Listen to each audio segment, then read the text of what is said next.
توشہ case میں بانی P T I اور بشرا بی بی پر فرد جرم عائد، چارج شیٹ سننے کے بعد ملزمان کا صحت جرم سے انکار۔ پنڈی پولیس نے جی ایچ کیو حملہ کیس میں بانی پی ٹی آئی کی گرفتاری ڈال دی۔ سابق وزیر اعظم پہلے جوڈیشل ریمانڈ پر اڈیالہ جیل میں قید ہیں۔ سپریم کورٹ میں تحریک انصاف کی بلے کے نشان کی اپیل پر بینچ تشکیل، چیف جسٹس قاضی فائز عیسیٰ کی سربراہی میں 3 رکنی بینچ کل سماعت کرے گا۔ نواز شریف اور شہباز شریف کے کاغذات نامزدگی کے خلاف اپیلیں مسترد، شہریار آفریدی اور شاندانہ گلزار کو بھی الیکشن لڑنے کی اجازت، فواد چوہدری کو انتخابی اکھاڑے میں اترنے کی اجازت نہ مل سکی۔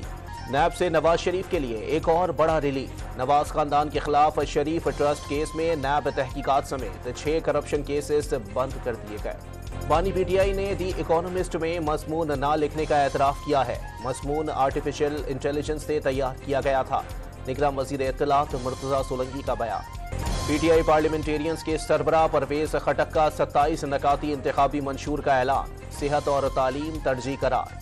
پیپلز پارٹی کے رہنما سرفراز بھگٹی کی بلوچستان کے عوام کو وعدے پورے کرنے کی یقین دہانی، ڈیرہ بگٹی میں جلسے سے خطاب میں پی پی کو شہداء کی جماعت قرار دے دیا۔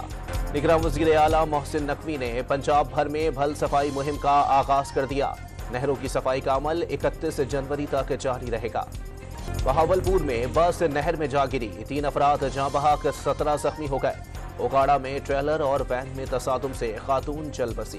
اور امریکی صدر کی تقریر کے دوران فلسطین کے حق میں نعرے، شرکاء کی جانب سے غزہ میں فوری جنگ بندی کا مطالبہ۔